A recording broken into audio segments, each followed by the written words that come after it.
कैसे हो मेरे प्यारे बच्चों, एकदम खुश होगे और मस्त होगे मंचिस से। और क्या बोर्ड की तैयारी कर रहे होगे। तो आज हम लोग बेटा अपने इस प्यारे से यूट्यूब चैनल उमेश गुरुकुल पर क्लास 10th के फिजिक्स के दूसरे चैप्टर यानी human eyes and colourful world यानी मानव नेत्र एवं रंग बिरंगा संसार की 20 एमसीक्यू क्वेश्चनों की स्टडी करेंगे। देखो बेटा ये सारे एमसीक्यू क्वेश्चन बहुत ही ज्यादा इंपॉर्टेंट है और ये बोर्ड में कई बार पूछे गए हैं, इसलिए इनके साथ कोई भी लापरवाही नहीं, एकदम मंच से इनको ध्यान पूर्वक देखना, सारे क्वेश्चनों को विधिवत पढ़ना। जैसे ना ये बहुत छोटे से समय में हम लोग 20 क्वेश्चन एक चैप्टर का पढ़ लेते हैं, तो इसको एकदम ये मत सोचना कि जल्दी करके हम भाग गए, नहीं, इतने के लिए भी जल्दी करने की कोई जरूरत नहीं है। तो चलो बिना समय की बर्बादी की हम लोग अपने क्वेश्चन नंबर 1 पर चले आए। क्वेश्चन नंबर 1 क्या कह रहा है, मानव नेत्र जिस भाग पर किसी वस्तु का प्रतिबिंब बनाता है, यह मानव की आंख है, ये है आंख, देख रहे हो ना।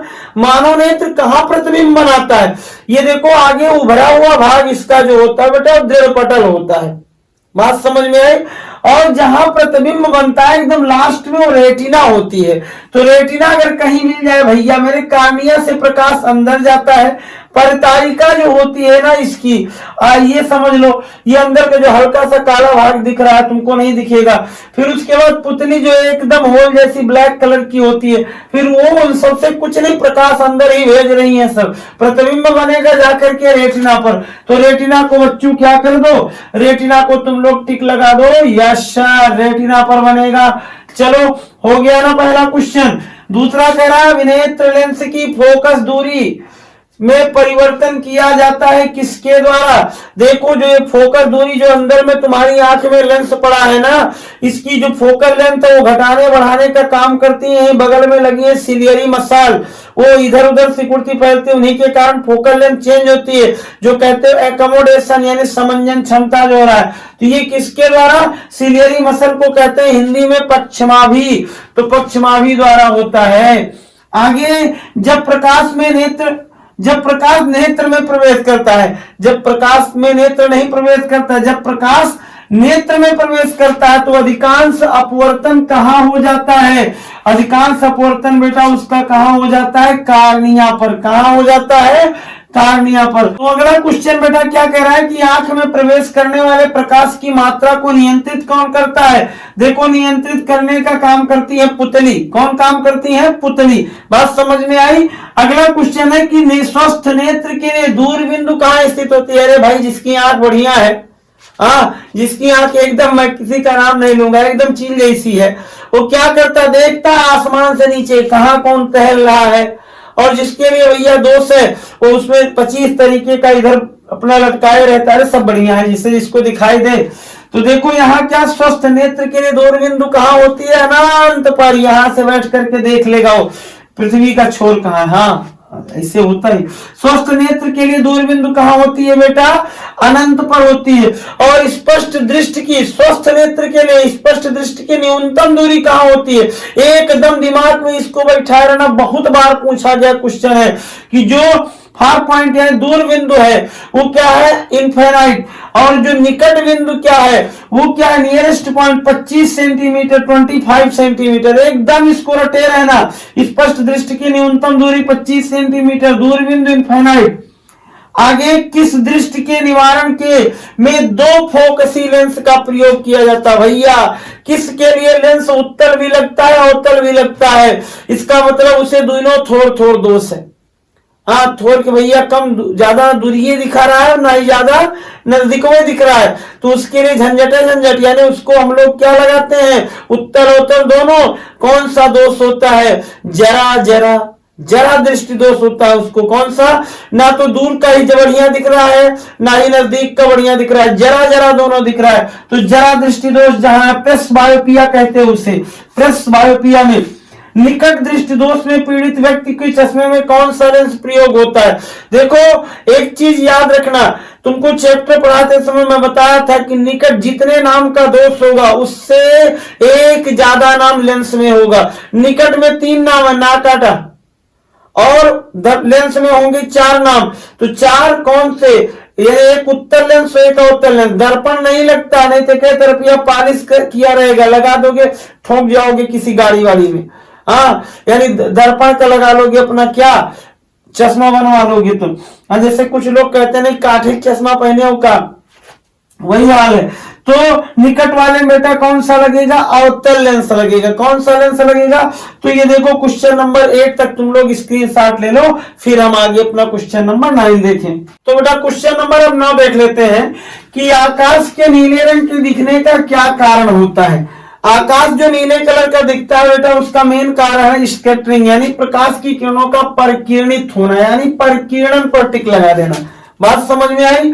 नेक्स्ट में है कि दूरदृष्टि के कारण, देखो हाइपरमेट्रोपिया है ये, इसके कारण क्या होता है कि जो मनुष्य का प्रतिबिंब बनता है आंख पर, वो कहां बनता है, रेटिना पर बनता है प्रतिबिंब। वो रेटिना पर कहां बनता है, पीछे की आगे। भाई दूरदृष्टि से पीड़ित व्यक्ति है तो रेटिना पर तो बनेगा नहीं, क्योंकि आदमी परेशान है, रेटिना पर बन जाएगा, तब तो सब बात सही है। तो रेटिना की कहां बन जाता है, पीछे बन जाता है। कहां बन जाता है, पीछे। आगे दूरदृष्टि के निवारण में प्रयुक्त लेंस, सभी पहले ही क्वेश्चनों में बताया गया था कि निकट के लिए अवतल होता है, तो इसका मतलब दूर के लिए उत्तल हो जाएगा, उत्तल लेंस। सूर्योदय व सूर्यास्त के समय आसमान का रंग कैसे दिखाई देता है, एकदम अंत में याद होगा, क्षितिज। क्षितिज माने कहा, जहां पृथ्वी और सूर्य यानी आसमान मिलते हुए दिखाई देते हैं, उसे क्षितिज कहते हैं। और वहां कैसा स्थान यानी कैसा दिखाई देता है, लाल लाल।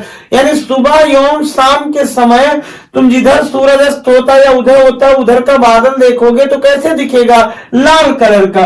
लाल पर टिक लगा दो। यदि वायु के सापेक्ष कांच का अपवर्तनांक, वायु के सापेक्ष कांच का मतलब ANG बराबर 3/2 है, तो GNA बराबर, इसी को बेटा पलट दो, यानी 1/ANG लिख दो। इसका मतलब 1/3/2, और ये पलट जाएगा ऊपर तो हो जाएगा 2/3। कहां है 2/3, ये है, इसको टिक लगा दो। सर्वाधिक विचलन किस रंग का होता है, भैया जिस रंग का आसमान दिखाई देता है वही विचलन कुल हो जाता है। तो इसका मतलब कौन सा रंग है, नीला तो है नहीं, तो इसमें बैगनी होगा। कौन सा होगा, बैगनी। आगे वो सुने होगी विभज्ञौर वाली बात, वर्ण विक्षेपण, कलर डिस्पर्सन में कि सबसे ज्यादा किसका होता है विचलन, सबसे ज्यादा होता है वायलेट का, बैगनी का। आगे चले आओ, श्वेत प्रकाश को प्रिज्म से गुजारने पर सबसे अधिक विचलन, अरे भैया फिर वही बात, सबसे अधिक विचलन नीला है, बैगनी है, वही होगा, यानी नारंगी हरा पीला नहीं होगा। प्रकाश के किस रंग का न्यूनतम परिकिरण होता है, कौन सबसे कम फैलता है, यानी जो एकदम दूर तक दिखाई दे रहा हो, जिसका खतरे का सिग्नल लगाया जाता है, कौन सा कलर है वो लाल कलर है। इस तरीके से बेटा क्वेश्चन नंबर 16 तक हो गया। अब हम लोग स्क्रीनशॉट लें और क्वेश्चन नंबर 17 से देखें। तो बेटा अब हम लोग क्वेश्चन नंबर 17 पर आ जाए। लल्लू कह रहा है कि अंतरिक्ष यात्रियों को, यानी जो स्पेस यानी जो लोग चलते स्पेस में जाते हैं, उनको आकाश किस रंग का दिखाई देता है। तुमने सुना होगा कि अंतरिक्ष यात्रियों को आकाश ब्लैक कलर का दिखाई देता है, मीन्स काले रंग का लल्लू दिखाई देता है, काला कहीं, हाँ। किस रंग की तरंग दैर्घ्य सबसे अधिक, जो खतरे का सिग्नल मैंने अभी थोड़ी देर पहले बताया था, तो किस रंग की तरंग दैर्घ्य सबसे अधिक, लाल की। लाल रंग की तरंग दैर्घ्य सबसे लंबी होती है, इसी कारण हम लोग कोई सिग्नल यूज करते हैं तो रेड कलर का। निकट दृष्टि दोष का कारण क्या है, क्यों होता है, देखो निकट दृष्टि दोष में क्या होता है, नेत्र गोलक का आकार बड़ा हो जाता है, तो नेत्र गोलक का आकार बढ़ना है। आगे क्या है, श्वेत प्रकाश के 7 रंगों में किस रंग की तरंग दैर्घ्य सबसे कम। तुमने सुना होगा VIV, GYOR, तो बेटा विभज्ञौर है ये, वायलेट, इसकी तरंग दैर्घ्य सबसे कम और रेड की तरंग दैर्घ्य सबसे अधिक, तो ये वायलेट है, इंडिगो है, फिर क्या है, ब्लैक है, ग्रीन है, फिर क्या है, येलो है, ऑरेंज है, फिर क्या है, रेड है। तो सबसे कम तरंग दैर्घ्य इसकी और सबसे ज्यादा इसकी, तो सबसे कम किसकी हो गई, वायलेट। कहा गया भैया, बैगनी, भैया ये हो गए बैगनी, पर टिक लगा दो। इस तरीके से ले लो, तुम्हारे 20 क्वेश्चन कंप्लीट हुए। और अभी तक अगर चैनल को सब्सक्राइब ना कियो भैया, लाइक न कियो तो कर दो यार, क्या जा रहा है, कम से कम हम लोगों को खुशी तो मिलेगी कि किसी बच्चे ने किया। और एक चीज, अपने मित्रों तक भी शेयर करो।